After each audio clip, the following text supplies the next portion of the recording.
This is the IELTS listening test. You will hear a number of different recordings and you will have to answer questions on what you hear. There will be time for you to read the instructions and questions, and you will have a chance to check your work. All the recordings will be played once only. The test is in 4 parts. At the end of the test, you will be given 10 minutes to transfer your answers to the answer sheet. Now turn to Part 1.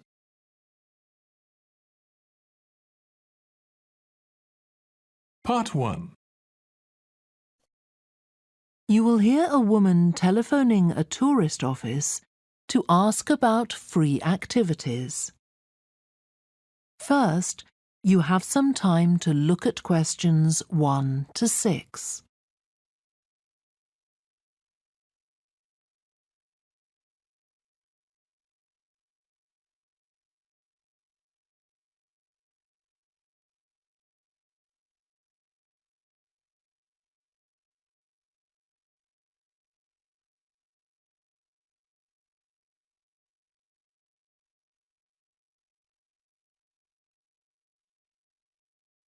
Now we shall begin. You should answer the questions as you listen because you will not hear the recording a second time. Listen carefully and answer questions 1 to 6. Good morning, this is Burnham Tourist Office, Martin speaking. Oh, hello. I saw a poster about free things to do in the area, and it said people should phone you for information. I'm coming to Burnham with my husband and 2 children for a few days on June the 27th, or possibly the 28th, and I'd like some ideas for things to do on the 29th. Yes, of course. OK. Then let's start with a couple of events especially for children. The art gallery is holding an event called Family Welcome that day, when there are activities and trails to use throughout the gallery. That sounds interesting. What time does it start? The gallery opens at 10 and the Family Welcome event runs from 10:30 until 2 o'clock. The gallery stays open until 5, and several times during the day they're going to show a short film that the gallery has produced. It demonstrates how ceramics are made, and there'll be equipment and materials for children to have a go themselves. Last time they ran the event, there was a film about painting, which went down very well with the children, and they're now working on one about sculpture. I like the sound of that. And what other events happen in Burnham? Well, do you all enjoy listening to music? Oh, yes. Well, there are several free concerts taking place at different times, 1 or 2 in the morning, the majority at lunchtime and a couple in the evening, and they range from pop music to Latin American. The Latin American could be fun. What time is that? It's being repeated several times in different places. They're performing in the Central Library at 1 o'clock, then at 4 it's in the City Museum, and in the evening at 7:30 there's a longer concert in the theatre. Right. I'll suggest that to the rest of the family. Something else you might be interested in is the boat race along the river. Oh, yes. Do tell me about that. The race starts at Offord Marina to the north of Burnham and goes as far as Summer Pool. The best place to watch it from is Charlesworth Bridge, though that does get rather crowded. And who's taking part? Well, local boat clubs, but the standard is very high. One of them came first in the West of England Regional Championship in May this year. It was the first time a team from Burnham has won. It means that next year they'll be representing the region in the National Championship. Before you hear the rest of the conversation, you have some time to look at questions 7 to 10.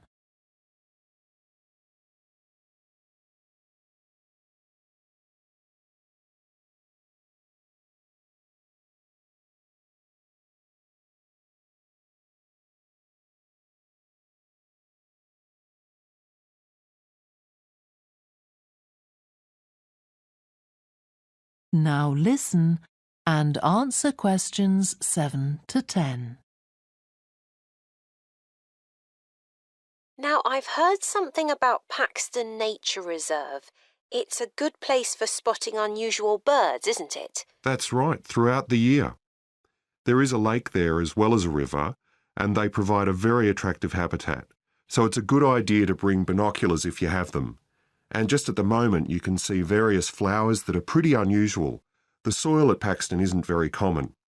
They're looking good right now. Right. My husband will be particularly interested in that. And there's going to be a talk and slideshow about mushrooms, and you'll be able to go out and pick some afterwards and study the different varieties. Uh-huh. And is it possible for children to swim in the river? Yes, part of it has been fenced off to make it safe for children to swim in. It's very shallow and there's a lifeguard on duty whenever it's open. The lake is too deep, so swimming isn't allowed there. OK, we must remember to bring their swimming things in case we go to Paxton. How long does it take to get there by car from Burnham? About 20 minutes, but parking is very limited, so it's usually much easier to go by bus, and it takes about the same time. Right. Well, I'll discuss the options with the rest of the family. Thanks very much for all your help. You're welcome. Goodbye. Bye.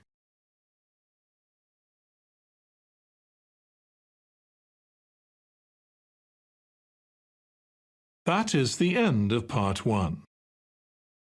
You now have 1 minute to check your answers to part 1.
Part 2.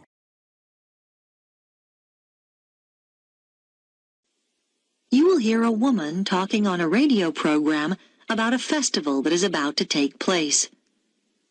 First, you have some time to look at questions 11 to 18 on page 3.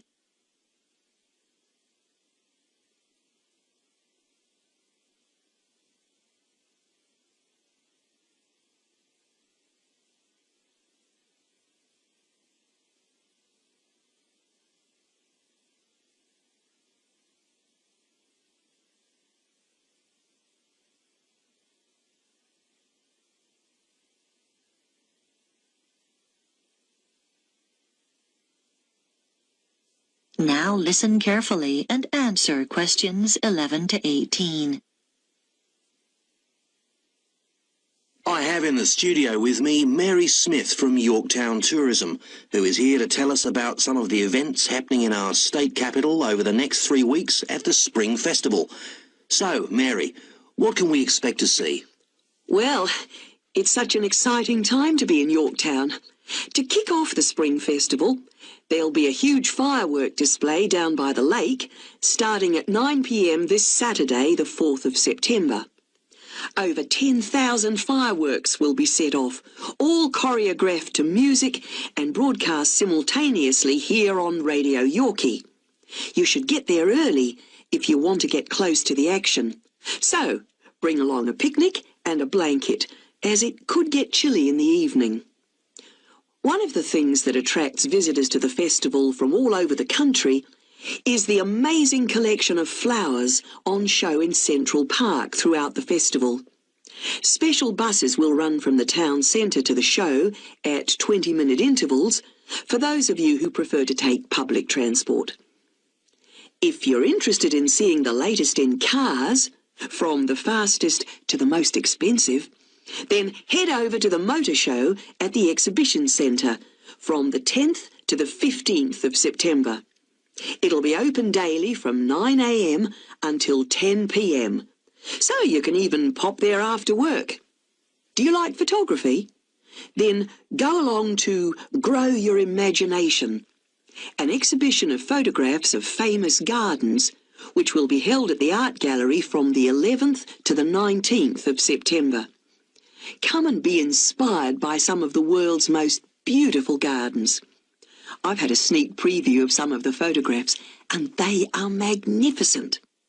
If music is more your scene, then you should come and hear the Australian Philharmonic Orchestra performing Swing in Spring at the Concert Hall on Friday the 17th and Saturday the 18th of September.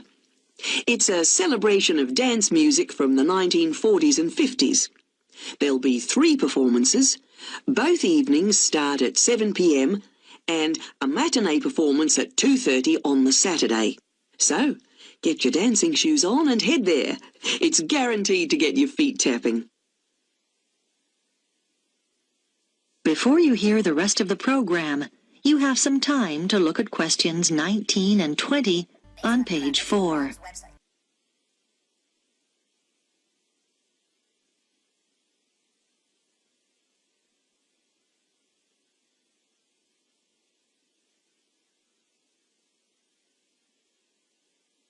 Now listen and answer questions 19 and 20. Those are just a few of the attractions on offer. But for something a little different, you could try Balloons Down Under, which is the largest gathering of hot air balloons in the Southern Hemisphere. It's well worth it, because there'll be over 25 balloons of all shapes and sizes, which is a truly amazing sight. I'm also happy to announce that one lucky person will get the chance to go up in one of these balloons absolutely free. That's the prize in our special Spring Festival competition. It'd normally cost you $200, so it's not a bad prize, eh? I'm sure you all want a chance to win, so you'll need to fill out the entry form in today's edition of the Yorktown News. Don't forget to include your phone number. And send it to Radio Yorkie. Make sure your entry reaches us by 5 p.m. on Thursday the 9th of September. Then, to see if you've won, just check out the festival's website on Saturday the 11th of September, where we'll publish the name of the lucky winner. It's such a fantastic prize, so hurry up and get your entry in. So, there you have it. Just a few of the special events happening here in Yorktown over the Spring Festival. And if you'd like any more details about the festival...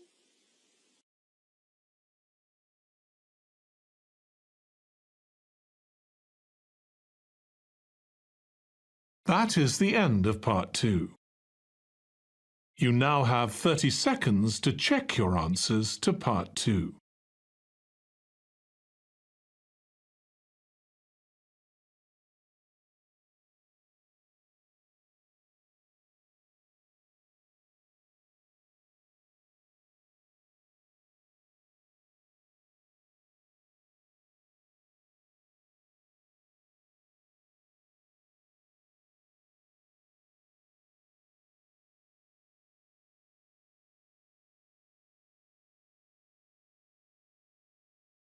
Part 3.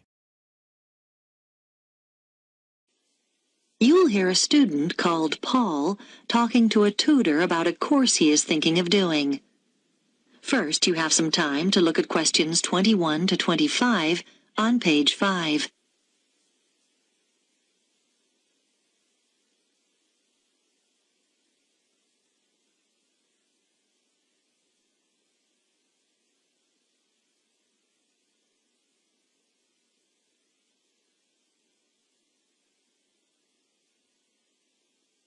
Now listen carefully and answer questions 21 to 25. Good morning. Come in. You're Paul, are you? Yes, I spoke to you on the phone. Yes. Have a seat. You wanted to talk to me about the archaeology course? Yes, I've read the handbook, but I'd like to find out a few more details before I decide whether to do it. Right, yes. What would you like to know? Well, first of all, can I combine the archaeology course with one in anthropology? Yes, you can combine it with any other subject apart from classical history. That's simply because there's some overlap in the lecture times for those two courses. We weren't able to coordinate them. Okay, fine. And could you tell me about the modules? Well, in the first semester, there are 3. All of them are compulsory. We don't offer optional modules till next year. Right. The first one focuses on what can be learned from specific artifacts, such as pottery and stone tools. It's called Object Matters, and it's taught by Dr. Morris. Is that... how is the module presented? I mean, is it lectures? We refer to the means of presentation as the learning method, and in this case, it's lectures integrated with practical sessions, so it's a mixture. What about the content? I suppose we'll be looking at different kinds of archaeological remains and how to date them and so on. To some extent, but the module is basically about processes. First of all, recording material, then classification, then interpretation of the data. That's how archaeologists draw conclusions about their findings. And finally, display. Is that okay? I think so. Yes, thanks. One other thing. How is the module assessed? Is there an exam? No, it's all based on coursework. Before you hear the rest of the discussion, you have some time to look at questions 26 to 30 on page 6.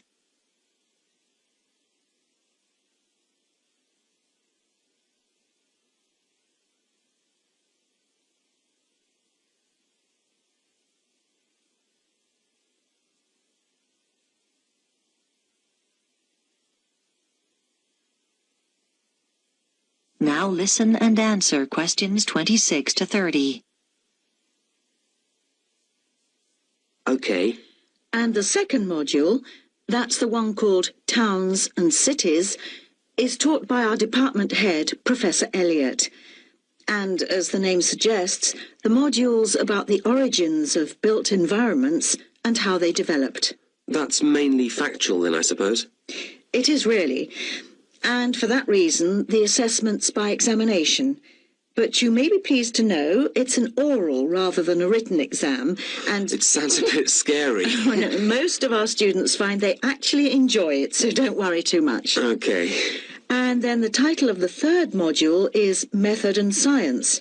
And in that, Dr. Thompson will be introducing you to the standard techniques used in archaeological fieldwork and analysis. Things like excavating and dating. What about the learning method for this module? Are there any lectures, or is it all laboratory work? Oh, it's half lab work and half seminars. There aren't any lectures. Then, right at the end of the module, you'll take part in a site survey. The date for that is week beginning the 10th of March, but I can't tell you the location yet. That'll be announced later. But I think you'll find it very useful. Yes, I know someone who went on that last...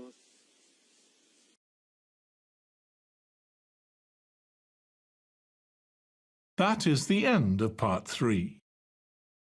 You now have 30 seconds to check your answers to part 3.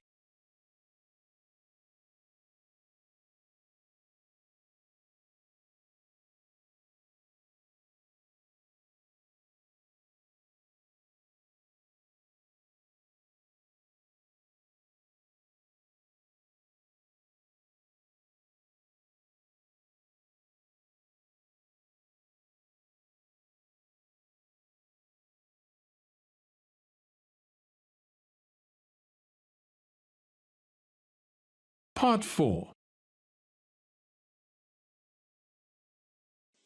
You will hear a talk about the effects of our digital world on young people. First, you have some time to look at questions 31 to 40 on pages 7 and 8.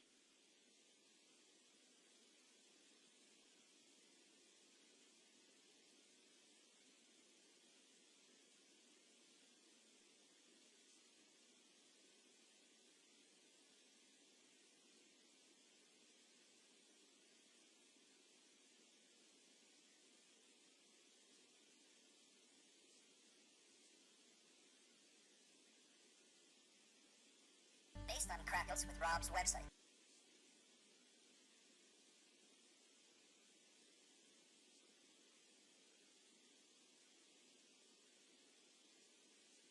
Now listen carefully and answer questions 31 to 40. In this lecture series, we're looking at changes occurring due to the rapid spread of digital technology in the last decades of the 20th century. By digital technology, I include any computer-related devices such as email, the internet, cell phones, instant messaging, to name but a few. Today's lecture focuses on the ideas of Mark Prensky and what he believes are the major effects that high exposure to digital technology has had on young people today. Firstly, what exactly does Prensky believe? He argues that because today's young people have been born into a digital world and spend hours simply playing with technology, they've changed in fundamental ways. He believes they're evolving differently, and as a result, process information differently from previous generations. It's even possible that these young people's brains have physically changed, although whether this is literally true isn't yet known. Nor does Prensky go quite this far. Prensky divides people into digital natives and digital immigrants.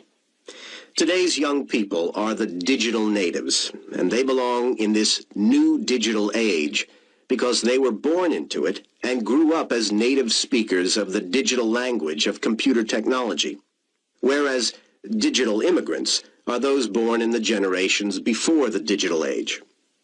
Just as those who learn a second language often retain their foreign accent, the immigrants are usually, in varying degrees, not quite as effective at speaking the digital language as the natives are. For example, they're more comfortable finding phone numbers using a phone book or looking up information in an encyclopedia, rather than using the internet as a primary source of information. Prensky calls this the digital accent.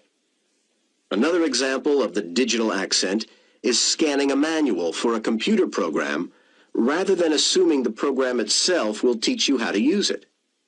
Basically, people with a digital accent have never really stopped relying on their original non-digital means of sourcing information. They prefer doing things as they've always done them without typing something into a computer.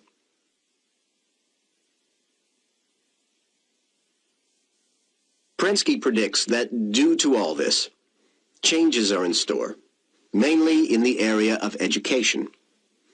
But what do other educators and theorists such as Thomas Allen, Samuel James, and Peter Vander believe? Samuel James, from Sydney University, agrees with Prensky's predictions. He believes that educators are no longer successful in the way they teach. However, not surprisingly, Prensky has been criticized by more traditional theorists like Peter Vander and Thomas Allen. They disagree with many of Prensky's assertions. Vander argues that a typical classroom is more varied than Prensky believes, with students coming from a range of backgrounds. He maintains that a large percentage of these students are not necessarily proficient with technology, and not all students today fit the one stereotype. And Allen adds that even though most students today have easy access to technology, some just don't find the digital medium appealing. James disagrees, though. He believes that all today's students do share the same basic interest in and knowledge of digital technology. However, James believes our younger students can communicate with their digital immigrant teachers and can still learn using methods which have proven to be successful in the past. James's theories are taken a step further by Allen, who recognizes that both digital immigrants and natives have to deal with vast amounts of information in today's electronic society. Allen maintains that while most young students are proficient in playing computer games and using the web in quite basic ways, they're not used to using the computer at advanced levels. For example, to conduct complex information searches, which are so necessary for university study today. Irrespective of Allen's research, James believes it's possible for computer games to play a major role in making classroom learning more stimulating, and he cites many instances where this would be possible today. However, Vander asserts that rather than focusing on developing games, we should think of better ways to assist teachers, because no computer program comes close to doing what a human teacher does every day.